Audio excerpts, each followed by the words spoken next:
Power 99 to come up show, Cosmic, Strictly Skills Cast, Mr. Soundtrack to the Streets. You already know what it is, another Friday night. And let me tell y'all something, man. The show's going to be so epic because I got a guy in here that made the anthem for 2011, 2012, 2013, whatever. 2000 to infinity. Ladies and gentlemen, is it Broward County? Am I saying Broward right? County. Broward County's Broward in the building. County. Ace Hood. Believe that. What's Hustle. good, baby? Man, you know I'm hustling, Kev. You know how we do. I'm city to city, state to state, ripping it down, making movies everywhere I go. You feel me? Hustling hard. I want to shout out to Miss Uptown. Cause I told her, my goodness. Yo, I'm gonna shout her out. Kev. I'm gonna shout her out. I got to. I gotta shout out Miss Uptown because I'm gonna tell you. I gotta tell you this. I told her last week. I said, yo, I went down to Miami. I'm down here with Ace Hood. She was like, yo, I need to speak to him. I want to have his baby. Like, she was going hard. Wow. She is your biggest. She's got to be your biggest fan. Nah, she is. Shout out to Miss Uptown, though, heavily, though. No, she's consistent, though. She's very consistent. Every single day. Even when I hit her, I told her, yo, I'm in Philly. Even when I tweeted Ace Hood, I'm in Philly, blah, blah, blah, whatever. Bonkers. Yo, it is what it is. And for you to know about it, it blew my mind. No, she holds me down. Like, I mean, she really supports me. Like, she's always on the check-in. But I'm telling you, when it comes to you, oh my God, you can't say nothing wrong about Ace Hood. Wow. Nothing, like nothing. She's a rider, man. Yeah, Shout out to Miss Uptown out there holding me down, man, in that Philly. Believe you that. You know what? This is what we're going to do. We don't give them too much. We're going to go pay these bills, come right back. Ace Hood's in the building. Hit us up, 215-263-6699. You hit me on Twitter, CK1_215 on Twitter.com. You can hit Ace at his Twitter. I know Miss Uptown know it. You know me your Twitter if they don't know. What's your Twitter? My Twitter is @TheRealAceHood. Follow me. Got that blue check now, so we in the game. The blue check. It's a difference in the... You know that blue check is that verified thing. You know they ain't verifying nobody nowadays. Ace Hood in the building. Believe that. Okay. You said that the blue check has cleared. Yeah. It has finally cleared. What is the difference between the blue check and the right check? It's kind of like the Matrix. You know, you can take the blue pill, the red pill. Which different? Like, which one is it? You said they got a white check? There's a white check. Is it? Yeah, there's a white check. Yo, what's up with the white check? I mean, what they create? Yeah, I'm just telling you. Oh, okay. Nah. The blue is just official. It means that, you know, you are who you say you are. Okay. You know, if I say I'm such and such, I'm John Doe, and I got that check, you really are who you say you are. You know what I mean? So at the end of the day, it just allows people to really know, okay, this is Ace Hood you actually speaking to. You feel me? Yes. Ace Hood, you have right. Let me tell you something. I want to tell you. But one I wonder, did you come in on a helicopter being so that you got the blue check and you got Khaled on your back and, you know, the whole We the Best movement is going to... Khaled should have you riding around helicopters, and I think you've done that before. Right. You know, I've seen you do it. Did you come into Philly in a helicopter or you... No. We took the plane, though. We took that plane. Definitely first class. Yeah. No question. Yeah. No question. Was Kinko in the back or was he up in front with you? Which one is it? Kinko was like right behind me. Oh, okay, right behind me. Like right behind me, he was in the, I guess the regular chairs with the extra, you know, space. There you go with the extra leg room. Exactly. Shout out to Kinko, that's my man.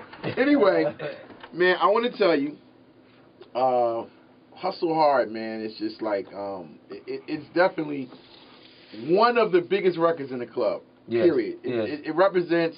I say this all the time on the air. It represents not just, you know what I mean, my D-boys. It represents if you working at Walmart, right. If you working for the post office or whatever. Let me ask you, for the album came out, your last album came out, you were quiet for a minute. I mean, you still had mixtapes out and you was doing what you were doing. But, I mean, what happened? What was it pressure from Khaled? Like, what made you come up with the record? Because, like, for a while, you was quiet. And right. I remember Khaled gave me the call, like, Kev, I had nothing to do with this. Like, Ace did it on his own. Yeah. I don't know what happened. I mean, at the end of the day, man, you know, really life, to be honest, man, you know, if you don't work a job or you don't have a source of income, it's called funds get low. It's called bills are due. You know what I mean? It's called things start backing up. You know, like, you really go through life, man. And me, I was really molded into not only a better artist, but a man, you know what I mean? And it allowed me to really understand, like, Khaled let me do me, you know what I'm saying? And in the beginning, Khaled, you know, he assisted me. He took me through the development of being an artist. You know what I'm saying? He carried me, and he was there for me through my first 2 albums. So Khaled couldn't continue to, hold Ace Hood down. Ace Hood had to be like, you know what? I got to do what I got to do. You know what I mean? In order to carry this Ace Hood brand, not only that, this We the Best brand. So being in a predicament where I felt like, my back was against the wall. And I got to come back. This is my 3rd album, and I got to come back right. If not, we know the situation, you know what I mean? So me, I always been a hustler, you know what I mean? But I felt like when I first came into the game, that kind of foreshadowed. Like Khaled kind of foreshadowed that, you know what I mean? Being that, people had different, perspectives of me as an artist. But I always been that hustler. I was 17, 16 years old in 21-year-old clubs performing. Like when I had SATs and other tests the next day, you know what I mean? So I always been that type of hustler, always. But now it's being more recognized. And I was just sitting home one day, and I was like, man, I gotta get it, cause it was getting to the point where I was home for like 2 weeks, 3 weeks at a time, and we're just chilling, writing music. And I was like, you know what? I gotta make this big smash. But I never gave up. I never lost faith within myself. You know what I mean? I'm a big firm believer in God, and I was just like, you know what? I stuck to my rules, continued to pray, continued to work, and I hustled, man. And I came out with that hook, put out the Statement mixtape just to make a statement, and it ended up being the biggest thing. Just got that, by the way. Yeah. Mr. Hustle Hard. Yes, sir. When I heard the record, it reminded me of Hustling. Right. From Rose, Rick Ross. It reminded me of that. It's kind of like in that same vein. It's like an anthem. Like I said, no matter what you do, if you're working, if you're in the streets, you're doing the corporate thing. Right. It definitely represents that. Now, I want to ask you, when Hustle Hard came out, when L.A. Reid was at Def Jam, L.A. Reid, he's a special individual, meaning, he doesn't answer everybody's calls that's on his label. Right. When he was there at Def Jam. When Hustle Hard came out, I guess, you could get that meeting with him. Right. He's answering your calls. Right, you can come in the office, feel how the leather is on the, feel the soft leather. Right. Because, extra soft. Yeah. Honestly, a lot of cats don't know. You can be signed to a label and you're never going to go meet the CEO. Exactly. Or you just, you got a record out and, you signed so-and-so. But you just never get a chance to meet these guys. So once that record came out, and I think I saw some footage, he came in, he was like, hey, he had the smiles, you seen the pearly whites, you know what I mean? He's able to get at you. So since that, has that changed your situation? Has that changed all the way around the board for you? Like with a lot of, before you might not have gotten that same greeting, but now you get the same, the situation is turned around. Like everybody's like, oh, come on in, have a seat, Ace, I'll make you some iced tea and lemonade or whatever. Yeah. I mean, definitely is, man. Everywhere that I go, it's different from the the response, man. To once be around people and they kind of, hey, what's going on, to the point where they like, hey man, what's going on? Hey bro, how's everything? It's good to see you. Are you alright? You good? You need water? How's your hoodie? Is it good? Like they extra questions, you know what I mean? But I ain't gonna lie, it feels good, man. One thing I'm really excited about, man. The Def Jam building is excited. You know what I mean? I just left there. I had a few meetings, man, and I played them my 2nd single that I got in the bag and a few other records off the Blood, Sweat, and Tears album, and they lost their mind. Corporate people in there bouncing to that struggle music. You know what I'm saying? And it really inspired me. Not only that, it inspired them just to let them know, I'm in a position in which I can be that new young artist that can be catapulted, to a position in which a Rick Ross is in, or or a position in which a Jeezy did for the Def Jam label. You know what I mean? So I'm that young dude, man, that young hustler who just strictly do it for the streets, man. And my story is just Ace Hood is a hustler. People know that, and the music that I've created now and in the past has always been that. You know what I mean? Well, to give everybody a little bit of a little hint, I was in Miami, like I said, a couple weeks ago, and we was in the studio together. Right. Played me some real interesting records that I don't have in my possession right now, and I'm feeling some kind of way, but it's all right. We're gonna work on that. We're gonna work on that. But he got some crazy records. I'm gonna just tell you, I felt like you've grown as an artist. You've grown. You definitely grown. Like you found some artists, it takes them like I guess 1 or 2 albums or whatever to finding this. Like people think like, oh, Jay-Z just came out, he was just hot. No, Jay-Z had a couple of albums. He was on. He was with Original Flavor, and he was doing other things before he really got, so he found his niche. Right. Like his first really big record that was really national was Ain't No, you know what. Yeah. But it took him some time to find his niche, and then from there he wrote history after that. Right. But I feel like you're definitely in that position. You know what I'm saying? That you found it. You're gonna keep maintaining it because the joints I've heard, I'm definitely impressed. Thank you. And you know what I mean? I'm definitely happy for you, man. Let's talk about the remix a little bit. Okay. Actually, I was already making movies with the original because I really thought that the original was like really hot. Like, I felt like at the time you did need a remix. Right. When it came, when I heard about it, I was oh, this is a good look. But I felt like the record was so empowering that you really didn't mean it because it was making a statement. But let me ask you this. The remix, how did it come about? Did Wayne and Ross reach out to you? Did Khaled say, "Won't you jump on this?" Or like, how did that whole thing, come about? It all transpired. I actually seen Ross. Ross always been a part of my project. Right, exactly. You know what I mean? And I actually went to go see Ross at his crib.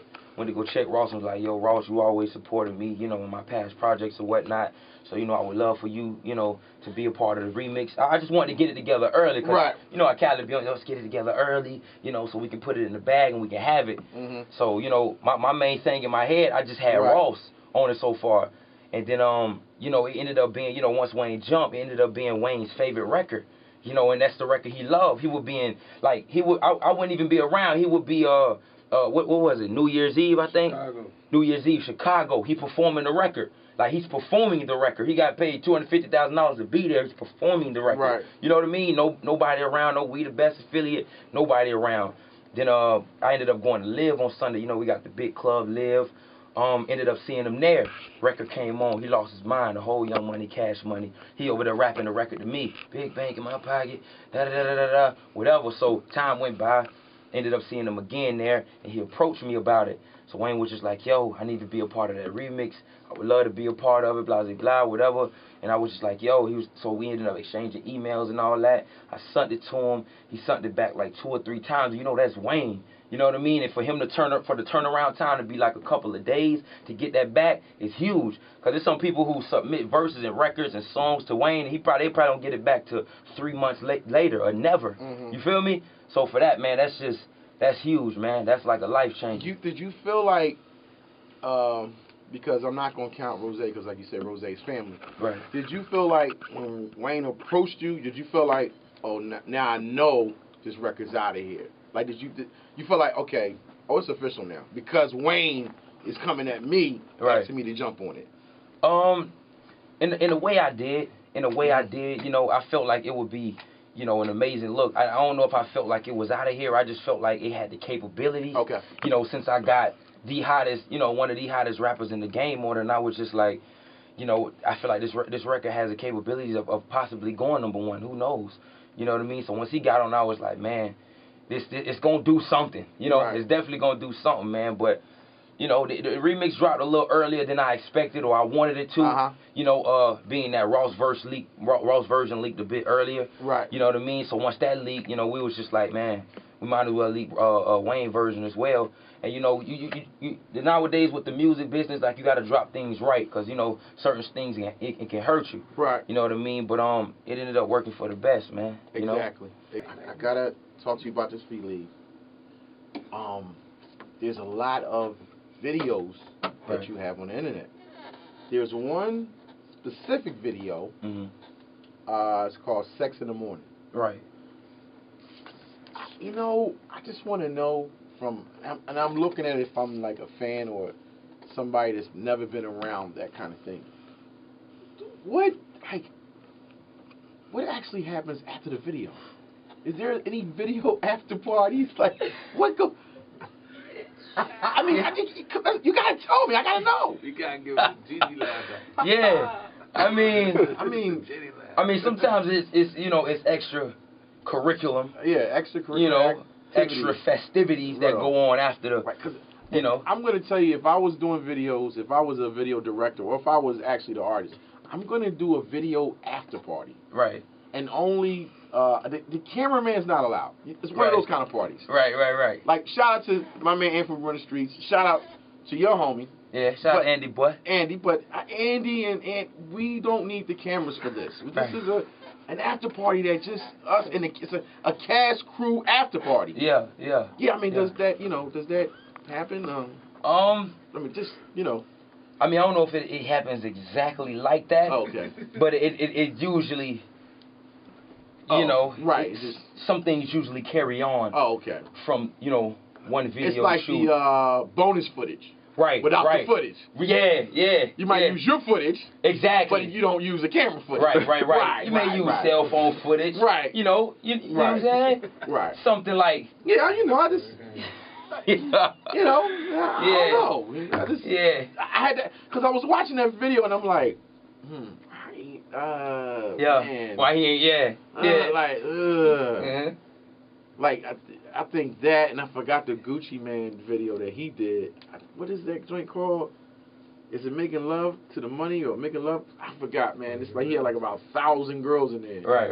He took it to strip club. He did it in King of Diamonds. He did it in King of Diamonds? Did he? In the fucking in the dressing room. He did it at the King of Diamonds. In the dressing room. Shit. Where the hoes get dressed, where young ladies get dressed. Yeah. All right. You know? We'll talk about that off there. Okay. Ace, definitely glad you came through. No doubt, my brother. You got to come back and see me. We got to do something and something real big. Let's do it, man. Yeah, we got to do something real big. Powerhouse is coming. Okay. October 28th. We might have to, Man, let's do it. have a little conversation. I'm ready. 22,000 people there. Oh. Yes, I'm more than ready. It's the show. It's not. These other shows, this is like the big show. Yeah, that's the movie. You remember like Ringling Brothers when it's like that, but it's a bigger scale. Yeah. But definitely, man, I'm definitely glad you came through. Yo, big homie, much success to you. Thank you, my brother. I gotta have that next record first because I've heard it already. Yeah. I'm not gonna cat the bag, but I gotta get that first. Yeah. It is what it is. Okay. Shout out to Khaled. Shout out to Cal, man. Shout out to J1. Shout out to Brock. It is. Shout out to my man Anthony. We run the streets. Shout out to Andy Boy. I say it right? Yeah. Andy, you good? You don't talk? I'm focused. Oh, you focused? All right, we gone, man. All right, it's 9-9.